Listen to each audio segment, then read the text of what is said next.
Hi everyone, let's go over my preferred and alternative low time frame and medium time frame bullish and bearish Elliott Wave scenarios on Bitcoin. Starting with my low time frame bullish scenario, where we're looking for a three-wave structure to the upside in an A, B, C or a WXY.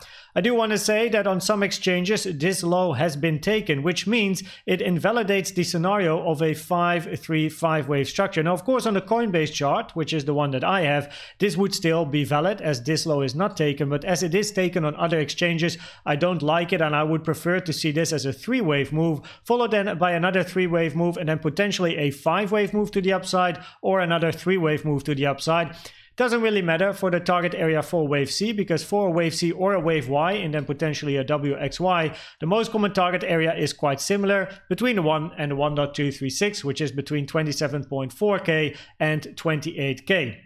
In this particular scenario, this over here is the low of wave B after we got an ABC structure, a three-wave structure to the downside, where if this is an A, B and then a wave C, this wave C ended in the most common target area for wave C, which is between the 1 and the 1.236. So it just missed out on taking that low, but in the medium time frame scenario, which I'll show you in a second, we still expect more downside to come.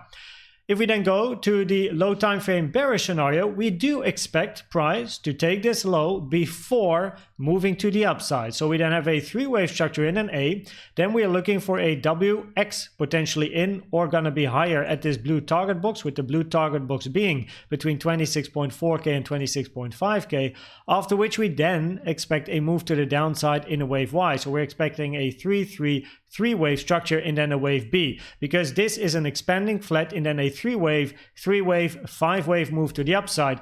What I do like about this scenario is the fact that we're going to hit the yellow target box, which is between 24.9k and 24.3k, and many people over here are looking to buy somewhere inside this area. So if we can hit this area over here in a wave B expanding flat, pay attention here, it's a wave B expanding flat, that means that the move to the upside is going to be impulsive. It's going to be a five-wave move. Now I can already foresee all over the internet, if we get a bounce over here in this area, which is an area I see online, many people are looking to buy, and we get an impulsive five-wave move to the upside, people might think this is the beginning of a bigger push towards the upside of prices over 31k.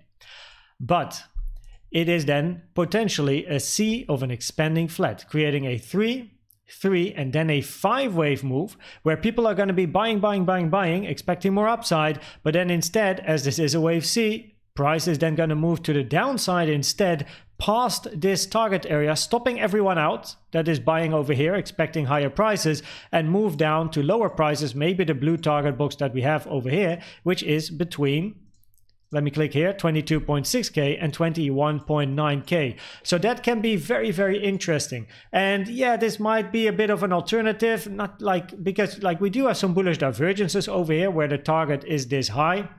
So, you know, which one is preferred, which one is alternative, it's a little bit difficult to say, but we have to be at least open to this scenario that if price is going to move to the downside, a bounce over here for a wave B would be great in my opinion.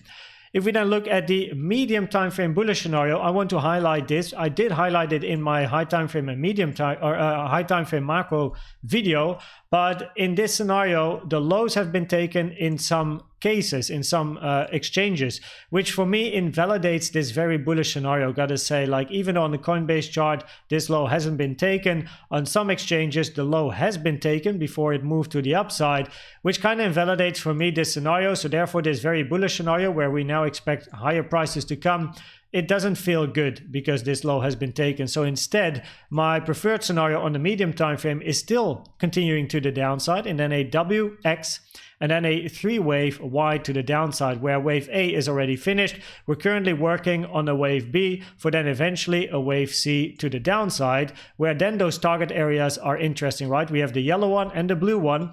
Now, if price is moving up from here and goes down, then the yellow one is my zone of interest, and then we have to wait and see what price does there. However, if price is now going to move to the downside first in the expanding flat low time frame scenario, then move up, and then go to the downside, that is where some lower prices, in my opinion, might be interesting. So we have to wait and see, of course, what happens locally. And what I like about this medium time frame scenario is that if wave B can be a little bit higher above the trend line of this channel over here, so a channel pulled from the high to then you can see to where price is now.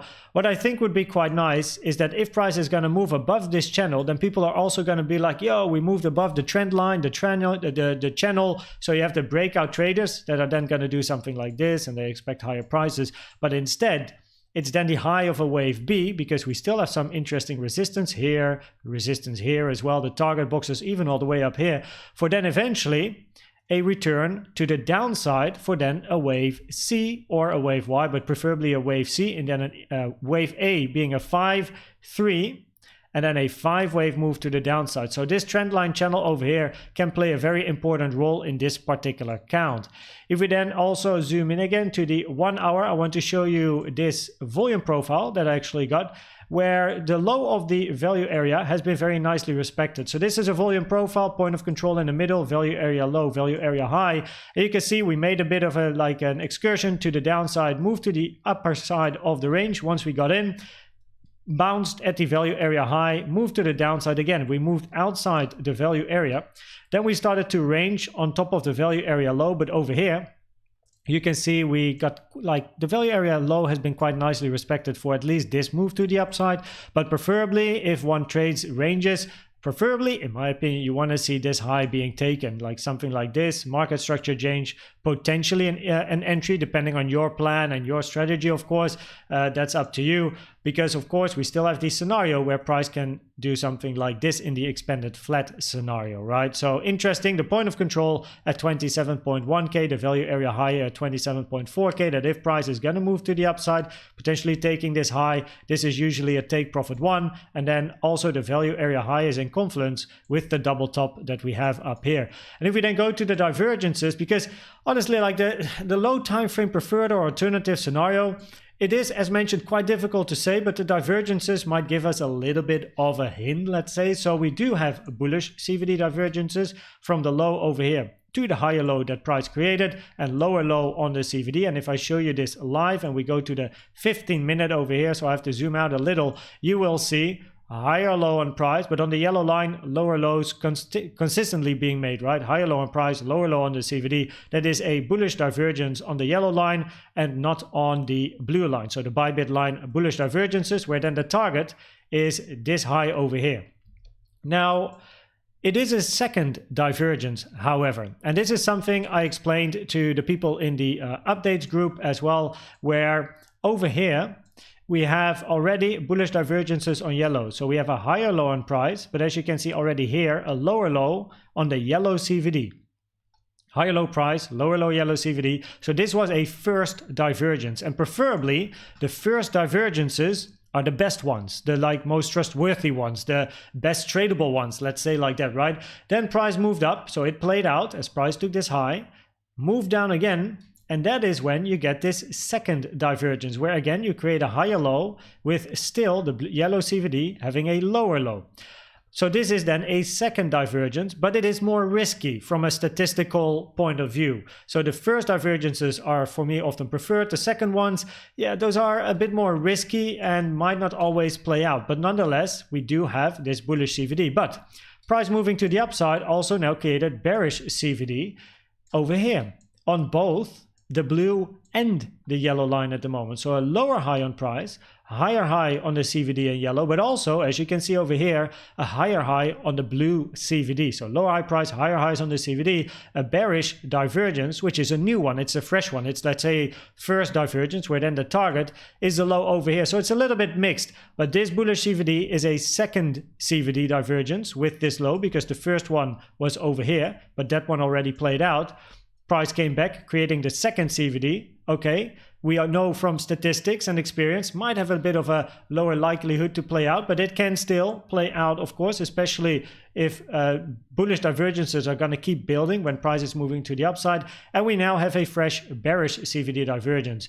If we then go to the 5-minute, and we zoom in at what's been happening over here, actually, then from the low, this is what is nice, once again, by the way, that this is a first divergence. So I want to go to the low over here as well, 5-minute, because price over here from this low to this these lows over here, higher lows on price, was creating bullish divergences, and that is again a first divergence. So the low over here, higher low in price, But as you can see on the CVD, a higher low in price, but a lower low on both the blue and the yellow CVD. So we had some bullish divergences going on over here. So then instead of trading this bullish CVD divergences and entering somewhere here, the entry could have been made a little bit later, somewhere around this range, because we had those bullish divergences building. So that's then the potential entry for the move towards the upside. If you've traded, then most likely stop loss is around break even. No financial advice, but hey, you know, better safe than sorry. And then we have to wait and see what price is going to do. But these bullish divergences over here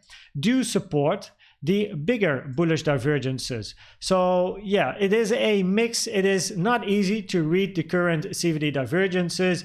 Honestly, again, the preferred scenario would potentially be to move towards the upside first, which would invalidate the bearish CVD divergence. And also with CVD, the yellow line had a very, very big push towards the upside, right? The yellow line CVD over here, big push towards the upside. Many people market buying or getting stopped out, either or, because CVD shows market orders.